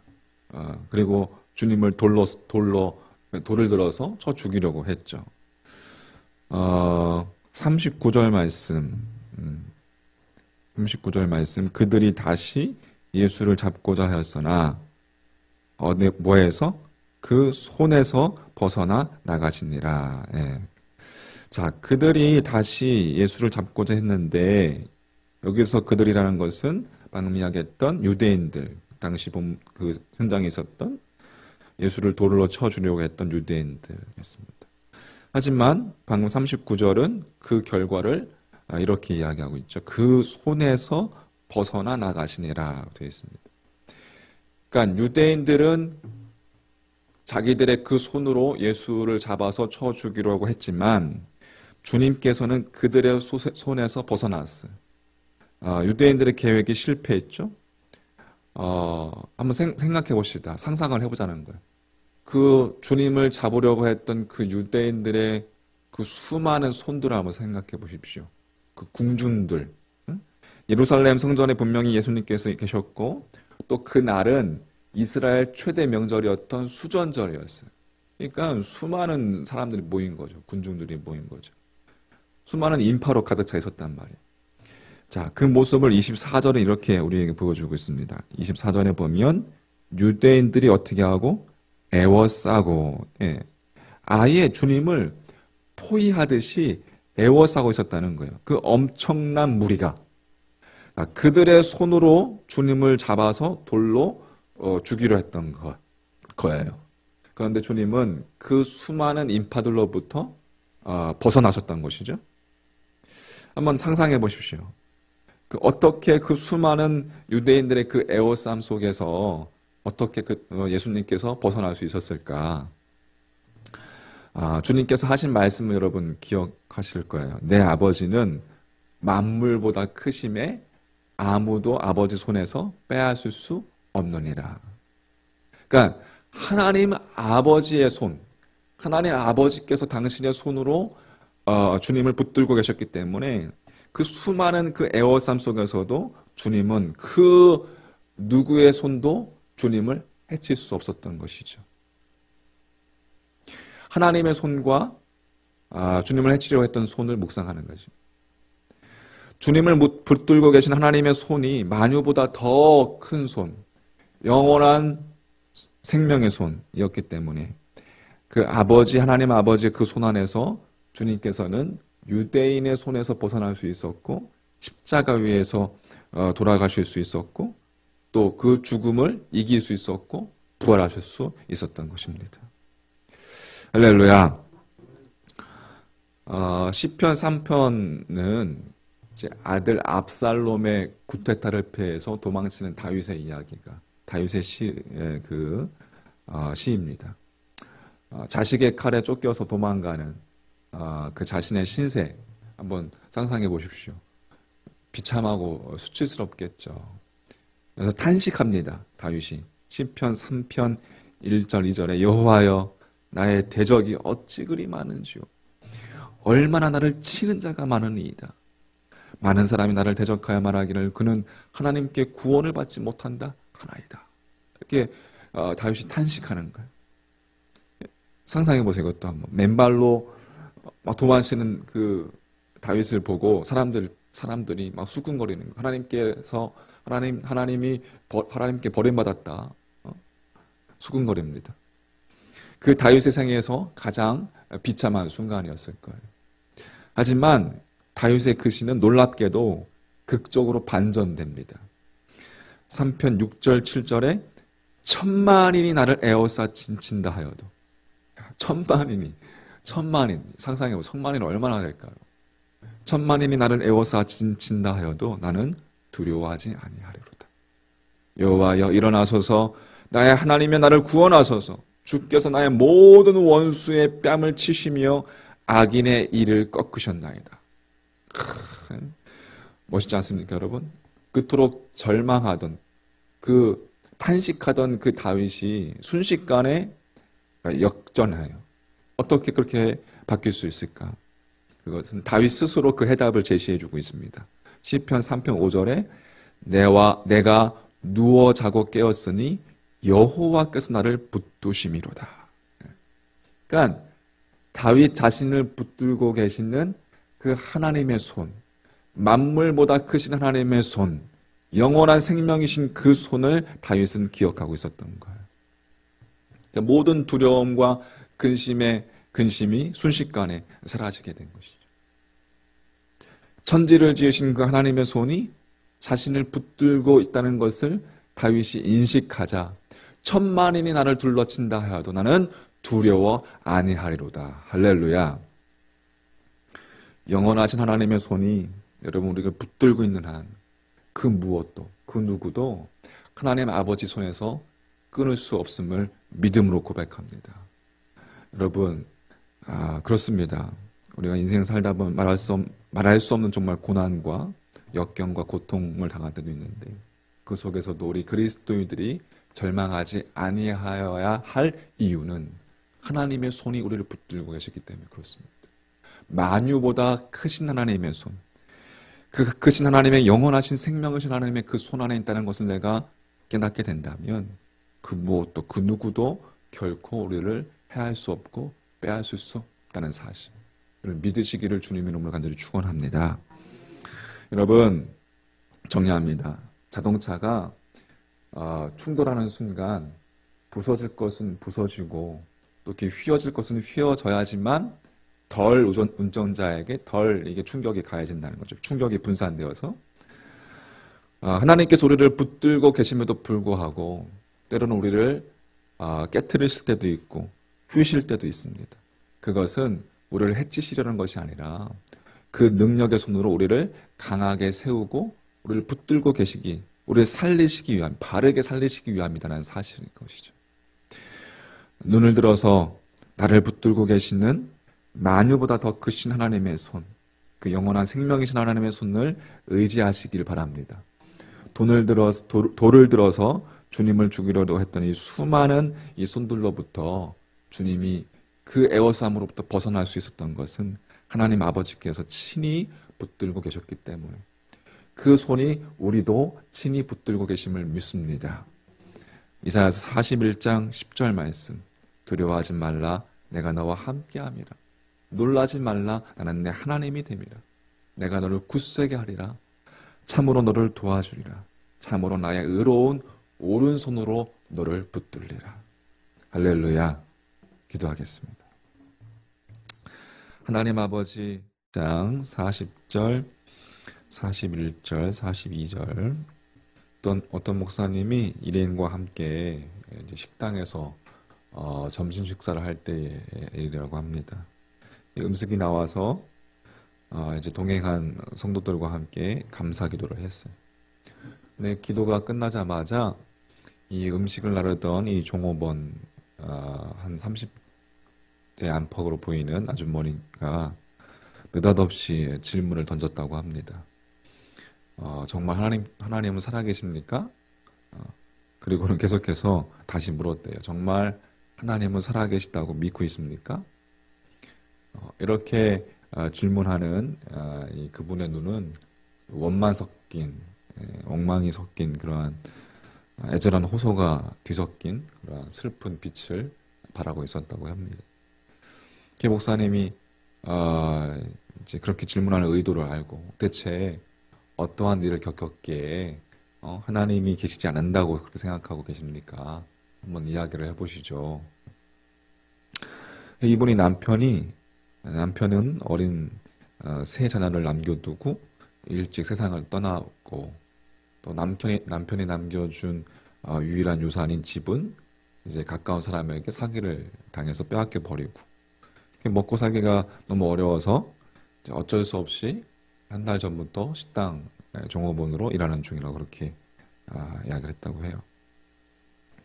그리고 자신이 이제 어릴 때부터 하나님을 믿었음을 밝히면서 정말 하나님이 계시다면 어릴 때부터 하나님을 믿어온 제게 어째 이러한 일이 일어날 수 있단 말입니까? 라고 다시 물었다고 합니다. 남편이 빨리 세상을 떠나고 또 살던 집을 빼앗겼다고 해서 물론 고난이 고통스러운 일이지만 하나님이 계신가? 라고 그렇게 질문하는 그분의 말을 들으면서 대체 그분이 30년 동안 믿었던 것이 무엇인가? 그분에게 있어서 하나님은 인간의 이 무병장수 그리고 인간의 재산을 지켜주는 부적이나 수호신 정도에 지나지 않았다는 말인가? 라고 그렇게 목사님 생각이 들었다고 합니다. 오늘 우리가 읽었던 짧은 본문에 의하면 이제 주님께서 지금 이제 세례 요한이 처음으로 세례를 주던 곳, 다시 말해서 주님께서 공생애를 시작하실 때 친히 세례 받으셨던 곳에 지금 다시 오신 거예요.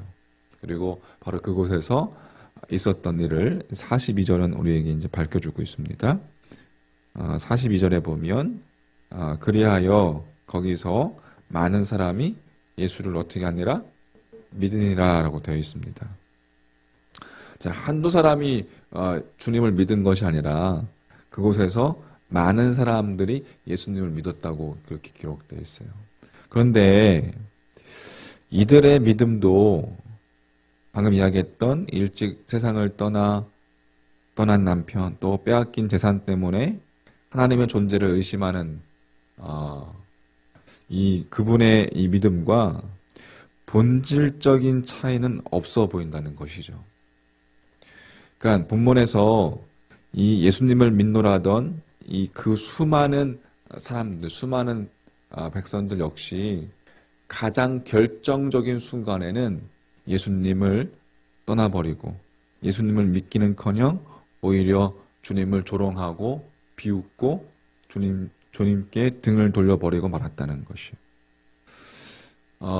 그러면 이 본문에서 이들이 예수님을 믿었다라는 것은 대체 무엇을 믿었단 말인가? 자, 41절. 많은 사람이 왔다가 말하되 요한은 아무 표적도 행하지 아니하였으나 요한이 이 사람을 가리켜 말한 것은 다 참이라 하더라. 기록되어 있습니다.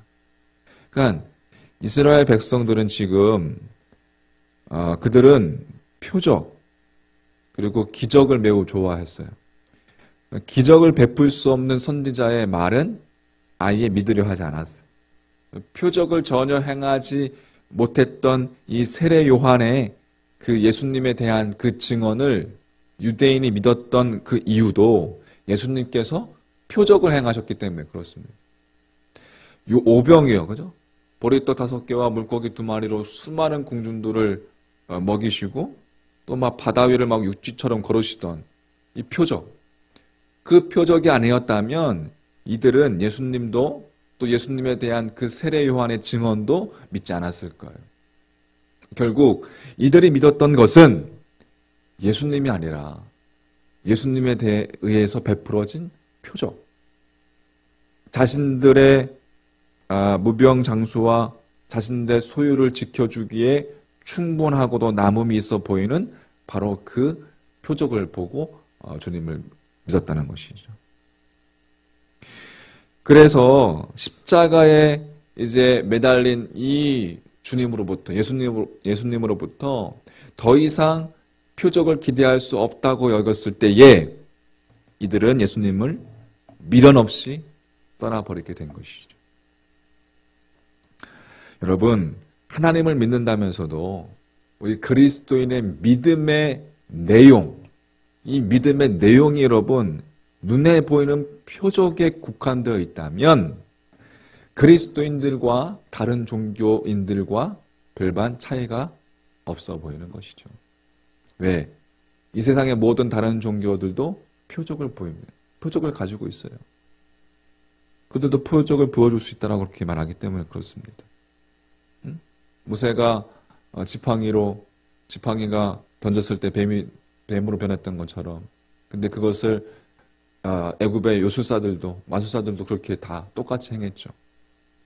여러분, 그렇다면 이 표적만을 믿고 따라다니는 자들과 하나님을 믿는 정말 그리스도인들 사이에 반드시 여러분 있어야 할 차이가 무엇일까? 여러분, 기독교는 주님께서 행하던 이 표적, 그거 자체를 믿음의 내용으로 삼지 않습니다. 여러분, 우리가 무엇을 믿는지 믿음의 대상도 중요하고 또 무슨 내용을 믿는지 믿음의 내용도 그래서 중요한 거예요. 우리가 우리가 오늘 새벽 기도를 시작하면서 고백한 사도신경, 우리가 매일매일 고백하는 사도신경 이렇게 어떻게 시작합니까? 전능하사 천지를 만드신 하나님 아버지를 내가 믿사오며 그 외아들 우리 주 예수 그리스도를 믿사오니 이는 성령으로 잉태하사 동정녀 마리아에게 나시고 되어 있죠.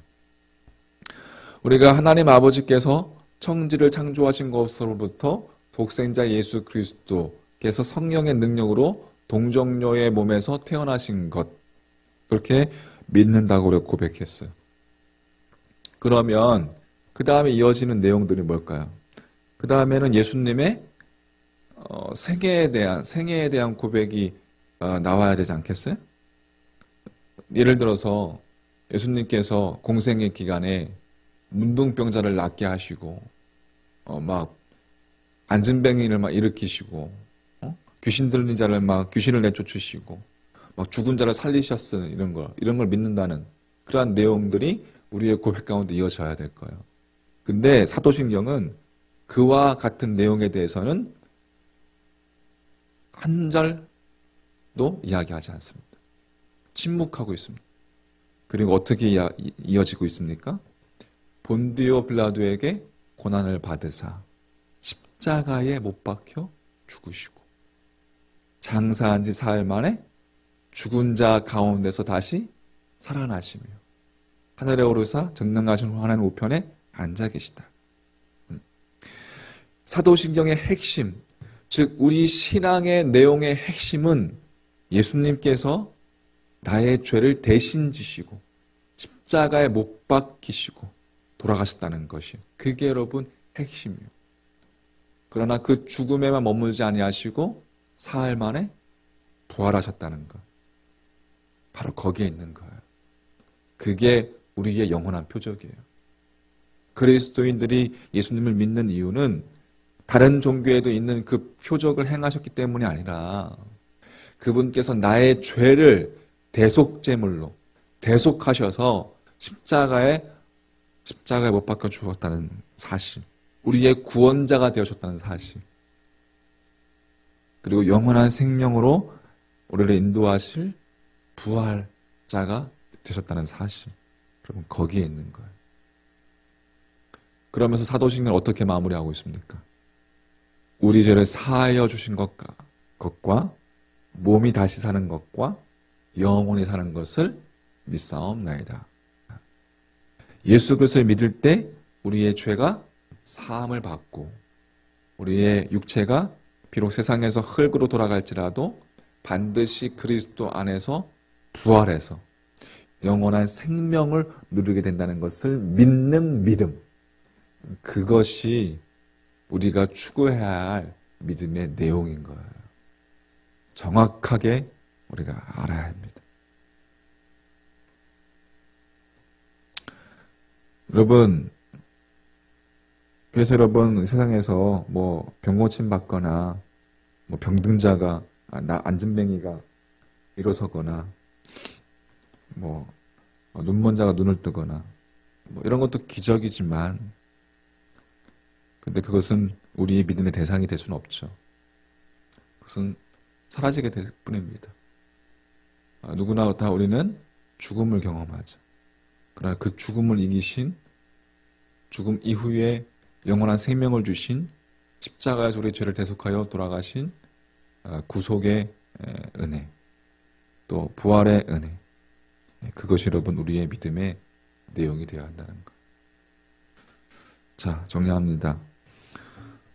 우리의 욕망을 위한 표적을 우상으로 삼는 믿음으로는 결코 죽음의 강을 건널 수 없습니다. 그거는 믿음의 내용이 될 수 없어요. 표적 그 자체는 우리에게 영원한 생명과 천국을 주지 못합니다. 우리를 진리의 사람으로 또 영원한 생명을 주시는 것은 하나님의 독생인 자이신 예수 그리스도께서 나의 죄를 대신하여 죽으시고 부활하신 구원자가 되시기 때문에 그것을 우리가 믿고 그분을 따라가는 자가 될 때 영원한 생명이 우리들 가운데 주어지는 것이죠.